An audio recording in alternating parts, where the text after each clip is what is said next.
जय हिंद दोस्तों। कैसे हैं आप सब लोग? उम्मीद करता हूं आप सब लोग ठीक होंगे। दोस्तों, सीईटी के कुछ नियमों में बदलाव हो चुका है। सीईटी के नियम जिसमें चेंजेस हुआ है उसके बारे में अपन बात करेंगे, और साथ ही लैब असिस्टेंट पे इसका क्या इफेक्ट है, और लैब असिस्टेंट के बारे में कुछ अपडेट उसके बारे में अपन बात करने वाले हैं। आप सभी को पता है कि सीईटी में जो सीईटी 2022 में हुई और अब तक जो उसके सीईटी बेस्ड जो एग्जाम हुए उसके बाद जितनी सीटें होती थी उसका 15 गुना 15 टाइम्स बच्चों को पास किया जाता था जो एक्चुअल एग्जाम देने के लिए। ठीक है, तो अब ये 15 गुना वाला जो नियम है इसको हटा दिया गया है और अब 40% रखा गया है मार्क्स। यानी कि जो आपको क्या करना है, सिर्फ और सिर्फ 40% मार्क्स लाने हैं और आपको नेक्स्ट लेवल का जो एग्जाम है उसमें बैठने का मौका मिल जाएगा। नहीं तो इससे पहले क्या होता था कि मान लो पहले सीईटी का एग्जाम हुआ, ठीक है, फिर उसके बाद उस सीईटी बेस कोई दूसरा कोई भी एग्जाम है, मैंने मान लिया एक्स, उसमें टोटल कितनी 10 सीटें, तो 10 का 15 यानी कि 150 बच्चों को ही उसमें से एग्जाम देने का मौका मिलता था। अब इस नियम को हटा दिया गया है। अब इस एग्जाम में जिन भी बच्चों के 40% मार्क्स आएंगे उनको सीधा सीधा ये यहां पे एग्जाम देने का मौका मिलेगा, भले 10 सीटें हो या फिर 10,000 हो। यानी कि नियम क्या हो गया है, 40% का हो गया आपको। यानी कि सीटी में आपको टारगेट रखना है कि 40% मार्क्स लाना है, यानी कि सीटी सिर्फ पास करना है, ये समझ लो। ठीक है ना, तो सीटी अब मामला आसान हो जाएगा आपके लिए। ठीक है, क्योंकि उसमें होता क्या था, आपको हिंदी पूछी जाती थी, इंग्लिश पूछी जाती थी, जीके पूछी जाता था, साइंस पूछी जाती थी, ठीक है, मैथ्स होती थी। तो एक दो सब्जेक्ट ऐसे थे जो मतलब बहुत सारे बच्चों को नहीं आते थे, क्योंकि सारे सब्जेक्ट सभी को नहीं आते, तो फिर वो थोड़े से बच्चे कंफ्यूज में हो जाते, अरे यार इसमें भी आना है लगभग सीटों का 15 टाइम्स, उसमें भी आना है 40% वाला अभी हुआ है, पहले था नहीं, तो अब 40% वाला हुआ है, कोई टेंशन वाली बात नहीं है। आपको 40% के हिसाब से चूज कर लो कि मेरे को ये सब्जेक्ट पढ़ने हैं और उसके बाद बात खत्म। ठीक है, तो ये बहुत ही अच्छी न्यूज है। अब बात करते हैं लैब असिस्टेंट के बारे में। लैब असिस्टेंट, देखो लैब असिस्टेंट की बात करें तो इस चीज को अपन पहले भी साफ कर चुके हैं कि लैब असिस्टेंट में सीईटी अप्लाई नहीं है। लैब असिस्टेंट का सीईटी से लेना देना नहीं है। ठीक है, लैब असिस्टेंट का सीईटी से कोई भी लेना देना नहीं। लैब असिस्टेंट का अपने आप में अलग सिलेबस है और लैब असिस्टेंट सीईटी से ना तो पहले हुआ है ना ही आने वाले समय में होगा।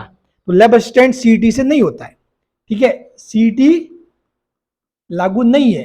लैब असिस्टेंट में क्या है, सीईटी लागू नहीं है, ये बात ध्यान रखना। बहुत सारे बच्चे बार बार पूछते सर क्या लैब असिस्टेंट में ना तो कोई सीईटी लागू है, ना ही कोई दूसरा कोई डिप्लोमा आरएससीईटी वगैरह वो भी लागू नहीं है। अगर आरएससीईटी की बात करें तो ये भी लागू नहीं है, कुछ भी लागू नहीं है। सिर्फ और सिर्फ आपको 12वीं पास होना चाहिए, 12th पास विद साइंस।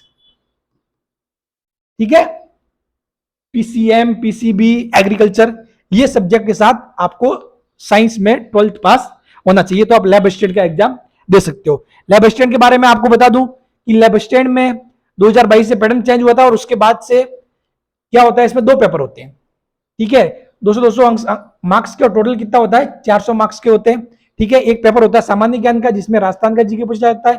ठीक है, समसामयिक मामले आते हैं, विश्व एवं भारत का सामान्य ज्ञान आता है और एजुकेशन साइकोलॉजी आता है। और जो पेपर नंबर 2 होता है उसमें विज्ञान का सेकेंडरी स्तर का ज्ञान, इसके 5-6 सवाल आते हैं। बाकी के सारे सवाल जो 90+ के आसपास जीव विज्ञान, भौतिक विज्ञान और केमिस्ट्री के सवाल आते हैं। आप सभी को पता है फिजिक्स की क्लास है, मेरे जो चैनल पे जाओगे तो पढ़ी है, अब वहां से देख सकते हो। और केमिस्ट्री में पढ़ा रहा हूं, दूसरा चैप्टर अब चल रहा है। ठीक है, और मतलब फिजिक्स बहुत ढंग से पढ़ाई हुई है। अगर किसी को फिजिक्स नहीं आती तो वहां से फिजिक्स पढ़ ले, गारंटी है उसको मजा आ जाएगा फिजिक्स पढ़ने में। जिसको डर था वो फिजिक्स उसका फेवरेट सब्जेक्ट बन जाएगा, ये गारंटी है। ठीक है, और केमिस्ट्री अपने चालू है ही, दूसरा चैप्टर चल रहा है। तो लैब असिस्टेंट के लिए फिजिक्स एंड केमिस्ट्री पढ़ने के लिए मेरे चैनल को सब्सक्राइब जरूर कर लेना और चैनल पे विजिट करके, और जो भी वीडियो है मैंने स्टेप बाय स्टेप सारी क्लासें बिल्कुल मस्त सेट कर रखी है, आप उनको देखिए, बहुत अच्छे से समझा रखा है। ठीक है, अब बात करते हैं अपन कि भाई सर बाकी बातें छोड़ो, आप तो ये बताओ कि लैब असिस्टेंट की वैकेंसी कब आएगी। सबसे मेन बात ये है, क्योंकि ये चीजें तो बहुत सारे वीडियोस यूट्यूब पे वगैरह आपको मिल जाएंगे। ठीक है ना, आप तो सर ये बताओ कि अपडेट क्या है, लैब असिस्टेंट वैकेंसी कब आएगी। तो देखो मैं आपको सिंपल सा ये बता देता हूं कि लैब असिस्टेंट जो वैकेंसी है वो स्कूल वाली वैकेंसी उसमें शामिल है, और अभी तक स्कूल की कोई भी वैकेंसी नहीं आई है। स्कूल डिपार्टमेंट की कोई भी वैकेंसी अभी तक नहीं आई है। जब स्कूल डिपार्टमेंट की वैकेंसी का पिटारा खोलेगा, जब शिक्षा विभाग क्या करेगा, पिटारा खोलेगा, तो 1 बाय 1 सारी फर्स्ट ग्रेड लैब असिस्टेंट वगैरह सारी एक साथ ही आएगी, ठीक है ना। और फिर भी अगर सर बता दो क्या, तो मैं आपको बता देता हूं कि आपके पास 1 साल का भी समय नहीं है, आपके पास 1 साल का भी समय नहीं है, मैक्सिमम 10 महीने है। 10 महीने बाद आपके लैब असिस्टेंट का एग्जाम हो जाएगा, ये आप लिख के ले लो, ठीक है।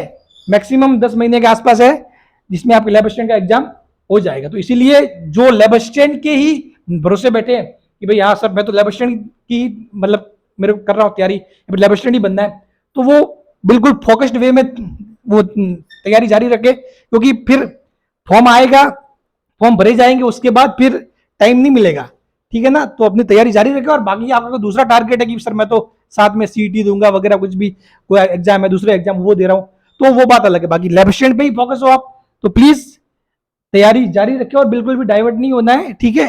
वैकेंसी आ जाएगी, नोटिफिकेशन भी जल्द आ जाएगा, सब कुछ होगा। और मैं कह रहा हूं ना 1 साल के अंदर अंदर मामला निपट जाएगा, बात बता रहा हूं, ठीक है। 1 साल के अंदर ये मामला निपट जाएगा। तो इसलिए आपको बिल्कुल भी ऐसे मतलब नहीं कि सिर्फ वैकेंसी, क्योंकि वैकेंसी आने के बाद तो हर कोई तैयारी करेगा, हर कोई पढ़ेगा, ठीक है। तो आपको तैयारी करनी है वैकेंसी आने से पहले। तो ये सिलेबस सारा इनको देखिए, ठीक है, और अच्छे से इसके अकॉर्डिंग तैयारी चालू कर दीजिए। और मैंने इनके बारे में बहुत सारे वीडियो भी बना रखे हैं, कौन सा सिलेबस किसको कैसे पढ़ना है, कहाँ से पढ़ना है, सारी चीजें मैंने बता रखी है। आप कहोगे तो एक बार और मैं बिल्कुल एक साथ में वीडियो बता दूंगा पूरा। और फिजिक्स एंड केमिस्ट्री की तो क्लास मैं खुद ही पढ़ा रहा हूँ, तो उसमें तो आपको टेंशन वाली बात ही नहीं है। प्लीज जो भी लैब असिस्टेंट के विद्यार्थी है वो अपनी तैयारी जारी रखे। Thank you so much.